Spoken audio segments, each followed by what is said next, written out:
माननीय मुख्यमंत्री जयराम जी थे, बहुत शरीफ थे, पर ब्यूरोक्रेसी ने उनको गुमराह किया की बात है। आपको पता है कि 12% शायद एम्प्लॉइज का करता है और इतना ही शेयर गवर्नमेंट का जाता है। गवर्नमेंट ऑफ इंडिया के पास पैसा जमा है या कहीं पैसा लगा है, ये स्टेट को वापस मिले और इसका ये एक फंड बनाया जाए। क्योंकि जो एनपीएस पेंशन है, बड़ा ह्यू एंड क्राई इसके ऊपर किया जा रहा है। ह्यू एंड क्राई की इसमें कोई बात नहीं, पेंशनर सारा इकट्ठे, फेडरल सिस्टम है, उसकी हमें इज्जत करनी है, उसकी कदर करनी है। जो भी एम्प्लॉइज का वहाँ पैसा है और स्टेट का पैसा उसको वापस किया जाए। एम्प्लॉइज का तो उन्होंने देने की बात भी की है और इसका एक फंड जब बनेगा तो वापस देंगे। माननीय वित्त मंत्री ने बोला कि हम देने को तैयार है, सिर्फ जो गवर्नमेंट का शेयर है। गवर्नमेंट का शेयर भी इसमें स्टेट गवर्नमेंट का शेयर है, इसमें यूनियन गवर्नमेंट का शेयर नहीं है।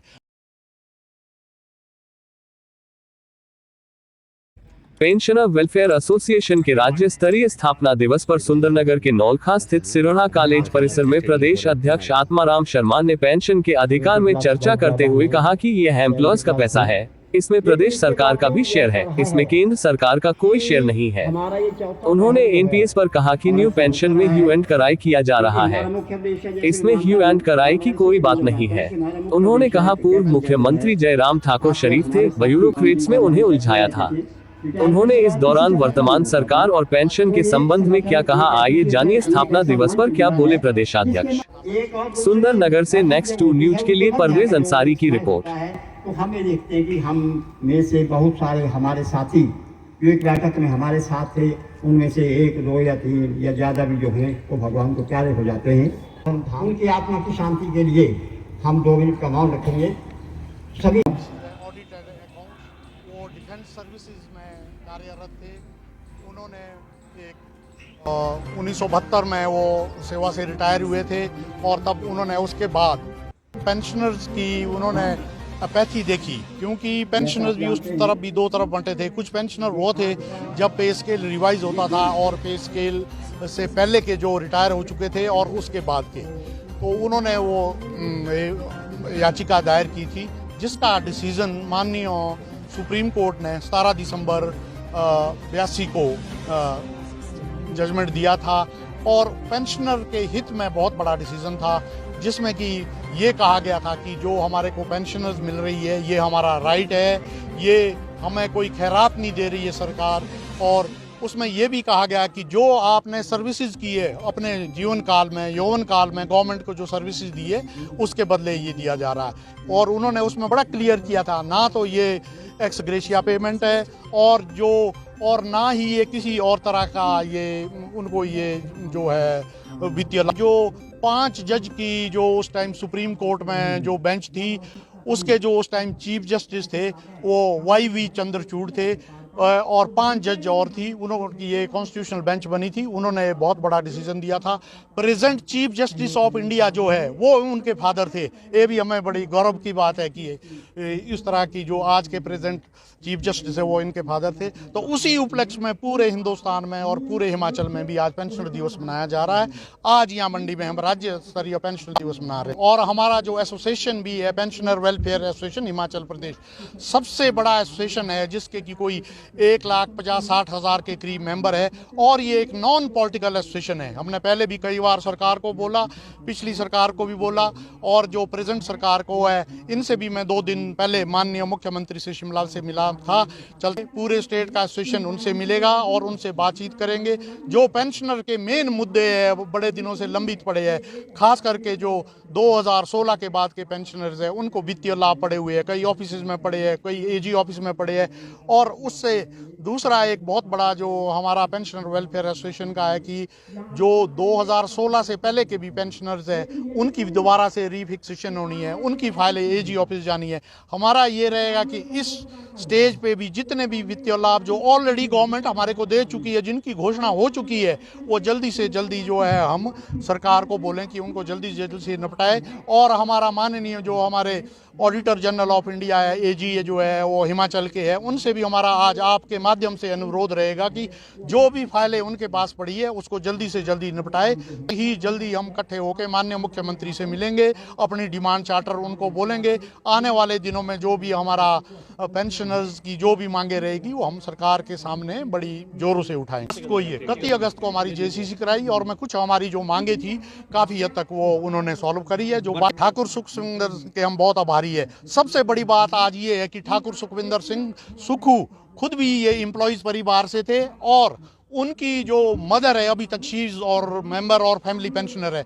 नंबर 2 जो डिप्टी हमारे चीफ मिनिस्टर है मुकेश जी, उनके फादर भी गवर्नमेंट जॉब में रहे थे और एनजीओ फेडरेशन में हमारे राज्य के सलाहकार रहे हैं और वो भी पेंशनर्स और एम्प्लॉयज़ की फैमिली से आते हैं। हमें पूरी उम्मीद है कि ये जो हिमाचल प्रदेश में नई सरकार बनी है ठाकुर सुखविंदर सिंह जी के नेतृत्व में और हमारे डिप्टी जो सीएम है हमारे मुकेश अग्निहोत्री जी, वो पेंशनर की जो जितनी मांगे हैं उनको अवश्य दूर करेंगे, क्योंकि वो भली भांति जानते हैं कि पेंशनर और एम्प्लॉयज़ और जो क्या प्रॉब्लम इनकी होती है। वर्तमान पेंशन की मेन समस्या है कि जो हमारे आर्थिक लाभ है 2016 का जो हमारा वेतन आयोग दिया है उसके जो आर्थिक लाभ है उस 16 के बाद रिटायरी हुए हैं उससे पहले हुए मैक्सिमम लोगों को नहीं मिल रहे। लाखों रुपया हमारा जो है अभी सरकार के पास पड़ा हुआ है, वो हमारा अपना पैसा है।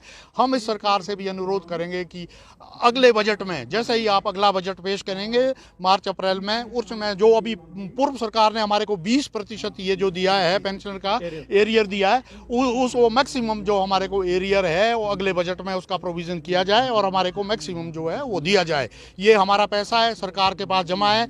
हम ये जो इसकी कोई सरकार से हम ये नहीं मांग रहे कि जिसको बोलते हैं कि ये भीख टाइप हो ऐसे हो, ये हमारा अपना पैसा है, इसकी किस जल्दी से जल्दी पेंशनर को आगे दी जाए।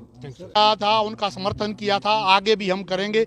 जिस तरह की हमारे को सबको पेंशन मिल रही है और इस सरकार ने अपने मैनिफेस्टो में भी बताया कि न्यू पेंशन जो है जो 2003 के बाद रिटायरी हुई है उनको पेंशन मिलनी चाहिए। और मुझे पूरी उम्मीद है कि इस सरकार ने जो मैनिफेस्टो में मेन जो 10 पॉइंट्स उसमें बोले थे और उसमें इन्होंने घोषणा की थी कि सबसे पहली कैबिनेट में उनके लिए इसको करेंगे, तो उम्मीद है, हम सरकार से उम्मीद करते हैं, आशा रखते हैं कि पहली ही कैबिनेट में न्यू पेंशन जो स्कीम है इनको पेंशन दी जाए।